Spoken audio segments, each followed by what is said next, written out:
بسم اللہ الرحمن الرحیم۔ السلام علیکم دوستو، دنیا بھر کی بریکنگ اور سلیکٹڈ نیوز میں آج آپ سنیں گے، لیکن اس سے پہلے اگر ہو سکے تو لائک اور سبسکرائب کا بٹن ضرور دبا لیں۔ شکریہ۔ اسرائیلی وزیر اعظم نفتالی نے عالمی طاقتوں پر زور دیا ہے کہ وہ بین الاقوامی جوہری معاہدے کی بحالی کے لیے مذاکرات میں ایران کے خلاف سخت رویہ اختیار کریں۔ قطری نیوز چینل الجزیرہ کے مطابق نفتالی کا یہ بیان ایک ایسے وقت میں سامنے آیا ہے جب اسرائیل کے دفاعی اور انٹیلیجنس حکام امریکہ میں مذاکرات کی بحالی میں شرکت کے لیے پہنچے ہوئے ہیں۔ نفتالی نے اپنی کابینہ کو بتایا کہ میں بیانیہ میں ایران کے ساتھ مذاکرات کرنے والے ہر ملک پر زور دیتا ہوں کہ وہ ایک مضبوط لاہ عمل اختیار کرے اور ایران پر واضح کر دے کہ وہ ایک ہی وقت میں یورینیم کی افزودگی اور مذاکرات نہیں کر سکتا۔ یاد رہے دوستو کہ ایران کے جوہری پروگرام میں مسلسل پیش رفت عالمی طاقتوں کے لیے تشویش کا باعث بنی ہوئی ہے، بالخصوص اسرائیل کے لیے۔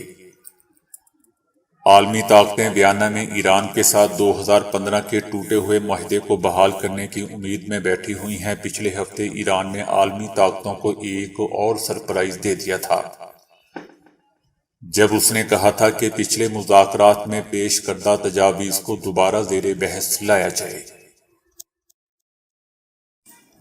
کسی بھی معاشرے کی ترقی کا اندازہ اس کے انصاف کے نظام سے لگایا جا سکتا ہے۔ افغانستان میں طالبان کی حکومت کے آنے کے بعد اس بات کی توقع رکھی جا رہی تھی کہ جرائم میں کمی اور انصاف کی فراہمی کے نظام کو بہتر بنایا جائے گا۔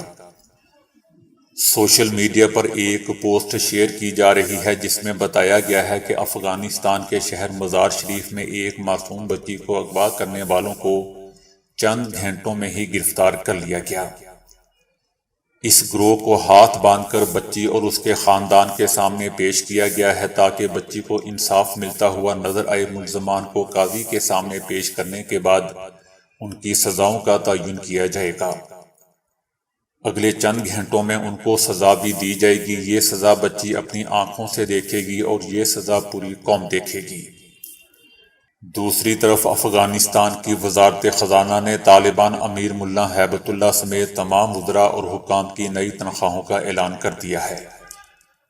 افغانستان کی وزارت خزانہ نے کہا ہے کہ گزشتہ حکومت میں تنخواہوں کا نظام غیر منصفانہ تھا۔ مختلف اداروں اور محکموں کی تنخواہیں مختلف تھیں، اس لیے تنخواہوں میں تبدیلی ضروری تھی۔ تنخواہوں کے نظام کو بہتر بنانے کے لیے اعلیٰ افسران اور وزیروں کی تنخواہیں کم کی جا رہی ہیں۔ افغان محکمہ خزانہ کے مطابق ملک میں سب سے زیادہ تنخواہ طالبان کے امیر ملا ہیبت اللہ کی رکھی گئی ہے جو 2,28,750 افغانی ہے۔ افغانستان کے وزیر اعظم کی تنخواہ 1,98,250 افغانی، وزراء کی تنخواہ 1,37,250 افغانی اور صوبائی گورنرز کی تنخواہ 91,500 افغانی ہے۔ اعلیٰ سرکاری افسران کی تنخواہیں 25,200 سے 30,500 افغانی، جبکہ نچلے درجے کے ملازمین کی تنخواہیں 2,600 سے 16,600 افغانی ہوگی۔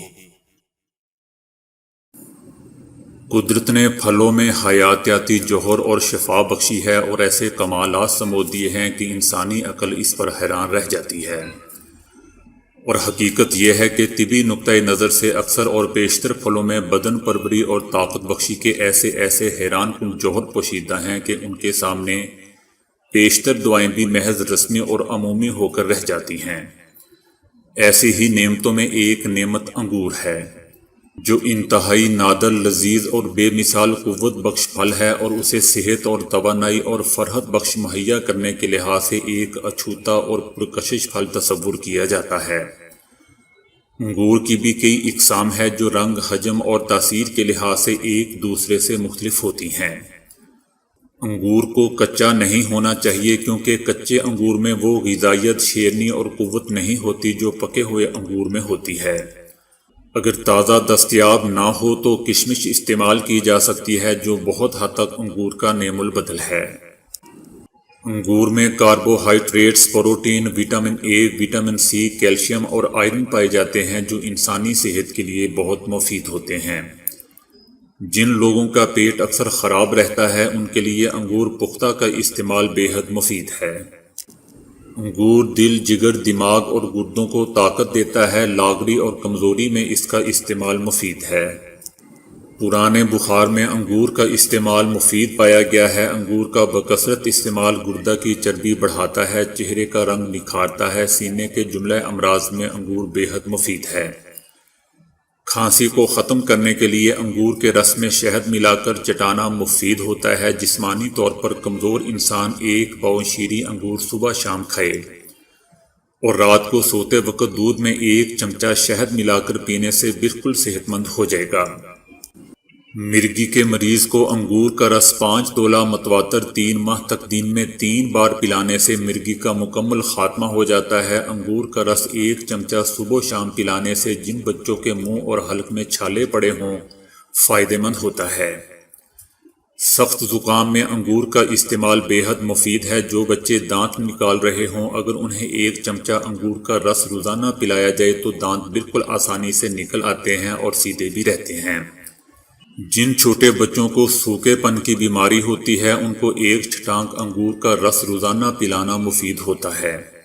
گردے کی پتھری کے لیے ضروری ہے کہ انگور کھائے جائیں۔ پتھری ریزہ ریزہ ہو کر نکل جاتی ہے، ایسے مریض کو سادہ پانی بھی وافی مقدار میں پیتے رہنا چاہیے۔ دوستو، انگور دوا بھی ہے اور غذا بھی، اس لیے اس کو کھانے میں مکمل احتیاط کی جائے۔ ترش انگور سے پرہیز کیا جائے اور تازہ اور اچھے انگور ہی کھائے جائیں، اس سے صحت اچھی رہے گی۔ انگور کا جوس یا رس پینے کے بعد پانی ہرگز نہیں پینا چاہیے۔ بھارتی ریاست اتر پردیش میں ایک خاتون کی پوسٹ مارٹم کے بعد اس کی آخری رسومات ادا کر دی گئی، لیکن پھر وہ خاتون خود ہی پولیس کے پاس پہنچ گئی جس پر ساری کارروائی کی گئی تھی۔ ضلع باندھ میں 24 فروری کو پولیس کو ندی کنارے سے ایک خاتون کی باڈی ملی تھی جس کی اس کے والدین نے شناخت کر لی۔ پولیس نے پوسٹ مارٹم کے بعد باڈی ورثاء کے حوالے کر دی جنہوں نے آخری رسومات ادا کر دیں، لیکن پھر وہ خاتون خود ہی پولیس کے پاس پہنچ گئی۔ پولیس والے اسے دیکھ کر ہکا بکا رہ گئے۔ خاتون کی ماں نے کہا کہ انہوں نے غلطی سے کسی اور کی آخری رسومات ادا کی ہیں جبکہ ان کی بیٹی گھر پہنچ چکی ہے۔ بہت سے لوگ خلا باز بننے اور خلا میں جانے کے خواہش مند ہوں گے، لیکن کیا آپ کو معلوم ہے کہ خلا باز بننے کے لیے کیا کچھ تعلیم اور تجربہ ضروری ہے اور خلا بازوں کو تنخواہ کتنی ملتی ہے؟ خلا باز منتخب ہونا جوئے شیر لانے کے مترادف ہے۔ خلا باز عام طور پر بطور پائلٹ اپنے کیریئر کا آغاز کرتے ہیں اور سپر فاسٹ طیارے اڑاتے ہیں۔ خلا بازی کے لیے درخواست دینے سے پہلے ان کے پاس ہوائی جہاز اڑانے کا 3 سالہ یا 1000 گھنٹے کا تجربہ ہونا چاہیے۔ اس کے بعد ان کے پاس سائنس، انجینئرنگ یا ریاضی میں ماسٹر ڈگری ہونی چاہیے،